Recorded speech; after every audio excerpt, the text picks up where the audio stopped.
el río, yo llegué a McAllen. I crossed the river. I ended up in McAllen at the detention center. Estando ahí me entrevistaron. I was interviewed on video, and the man that interviewed me did ask me, and all I thought to say was about the situation with my daughter. De que venía por la situación de mi hija. Después de ver. They informed me that I had a deportation and that they weren't going to be able to help me. No podían hacer nada por mi hija. Sí, cuando yo llegué ahí. When I arrived at Karnes, I was told to tell them everything at an interview there, and I told them about my daughter's case. They encouraged me to tell them the whole story, and I did, and they did examine her to see how she was, just like they do to all the children, just a normal physical examination. And I thought that they were going to help me by having a specialist examine her, but they were not able to because of, I think maybe because it was really costly. And I kept asking for that and expecting some sort of help in that area, but I didn't get any.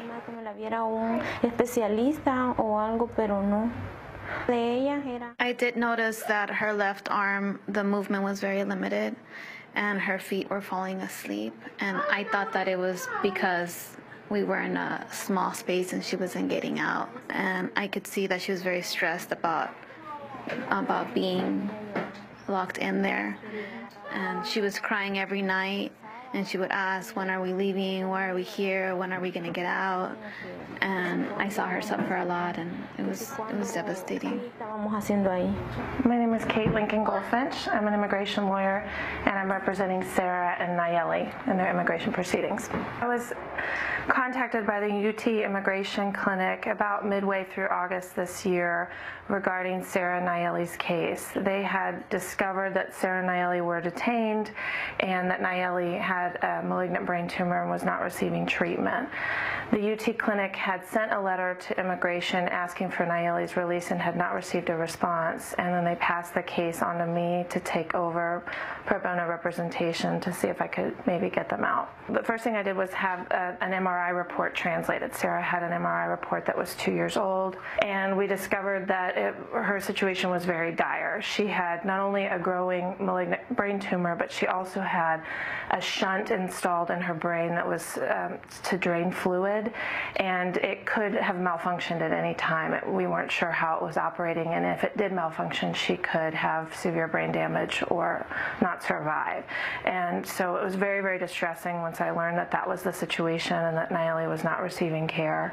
And when I didn't receive any response from ICE after my inquiries, we decided to do a media campaign. So I partnered with grassroots leadership, and we issued a press release, and grassroots leadership mobilized their base to start calling ICE and making inquiries. And about 2 days after that campaign, I got a call from the deportation officer that Sarah and Nayeli were going to be released under parole. They weren't required to pay a bond, and as far as I know, this is the only case out of Karnes where a parole has been obtained. A group of attorneys and myself started visiting the facility to render pro bono assistance to the families there, the moms and children, and we began to hear complaints of women being taken out in the middle of the night, that women had been offered money, that they had been offered promises of help with their immigration cases, and that many of these women were seen either being fondled or kissing with the guards. These are particularly vulnerable women who have traveled a long journey, escaping violence and domestic violence in many cases in their home countries, and they were subjected to these sorts of sexual coercion and sexual abuse, and for that reason, fear if they don't give in. That's right. Well, you know, and the fear that they don't give in, and they have very little in that facility. Our other complaint was about the conditions and there not being enough food for the families and the children. And so if you are being promised a little bit of money, if you're being promised access to kitchen, if you're being promised extra milk, you know, that is a terrible condition for families to be living in. And talk about the conditions at the prison. Yes, we also were interviewing the families and learning that, for example, toddlers who need to crawl were being restricted from crawling, that there weren't toys or books for the children in their cells, because let's be honest, regardless of what the sign says on the outside that it is a residential center, it is a jail. There are bars. It is surrounded by barbed wire. These women are not getting out. These children are not getting out.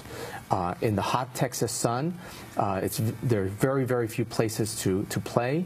So when we were visiting them in August and in September, the saddest thing was that was the only opportunity for the children to come in to the visiting area and play with the toys. It's when their moms were meeting with attorneys. This is not a place where families should be held. This is not a place where kids should be held. Can you tell us more about Nayeli, this little girl we just met in Renee's report? Right. I didn't represent her. My friend Kate represented her. She had a very serious medical condition. The facility at Karnes just is not equipped to handle these sorts of medical problems. She's 7 years old. She's 7 years old. It took a media campaign and pleadings from the community to finally force or persuade Homeland Security to release this mom and child. It shouldn't take a media campaign to get medical attention. Nayeli is one person that fortunately was released from the facility. But there are other children suffering other conditions, asthma. You've represented other children. Yes, yes. You know, children who are suffering post-traumatic stress disorder because they were threatened, they were beaten, women who were raped in their home country. This is not a facility that's providing the care that these families need. Javier, how old is your youngest client? The youngest one, he was just released on Friday, 2 years old. And what was his story? How long was he held in the facility? He was held for approximately 8 weeks. With his mother? With his mother. He and his 5-year-old brother were held in that facility. What is the alternative?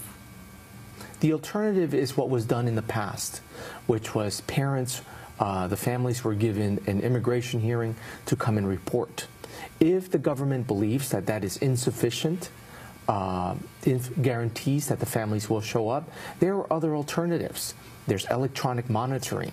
There is, for example, requiring the family to report on a weekly basis, either in person or by phone. There's other things that this administration could have done, short of putting mothers and children behind bars. We're also joined by Christina Parker. She has a new report out called For-Profit Family Detention. Meet the private prison corporations making millions by locking up refugee families. Talk about who runs Karnes. Sure.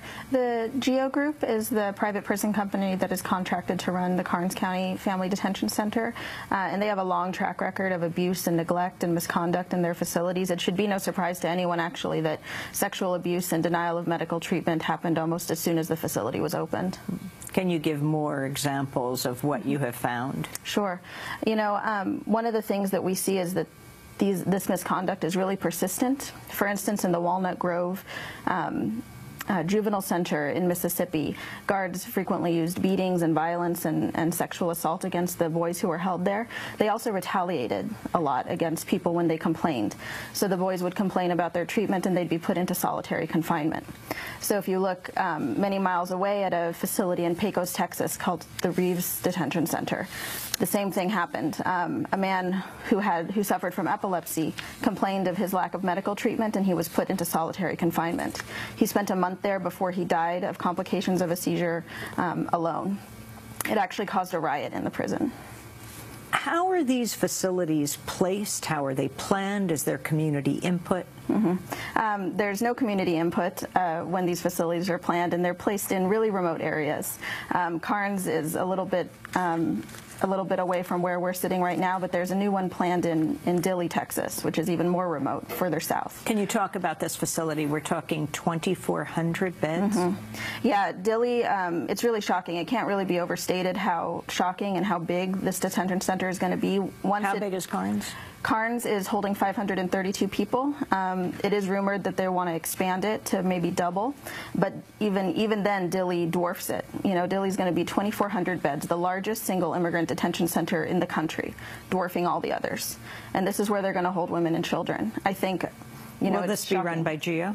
No, the Dilley Center is rumored to be run by CCA, and CCA is the Corrections Corporation of America, the same company that ran the disgraced T. Don Hutto Family Detention Center, which is in Taylor, Texas. And the thing that's so shocking there is that we're seeing the exact same things be repeated. In Hutto, we heard reports of guards threatening children, for playing, for being loud, with separation from their parents. That's the exact same thing we heard when we went to Karnes recently, and it's a persistent problem. Another problem is women and children are losing weight. You know, imagine an infant losing weight because the food is so poor. That's exactly what we heard at Hutto under CCA, and it's exactly what we're hearing at Karnes under GEO. And what is the rationale for these private corporations to come in and run these prisons? Javier Maldonado. What is a profit? It's to make money. The government pays them on a per-day basis, whether it's filled or not, and the longer they keep people there, the more money they make. Why do they place them where they do, in Karnes or in Dilley? Because there are no attorneys there, because no one can get to them, because it's just in remote places where nobody will see them, and we don't have to think about them.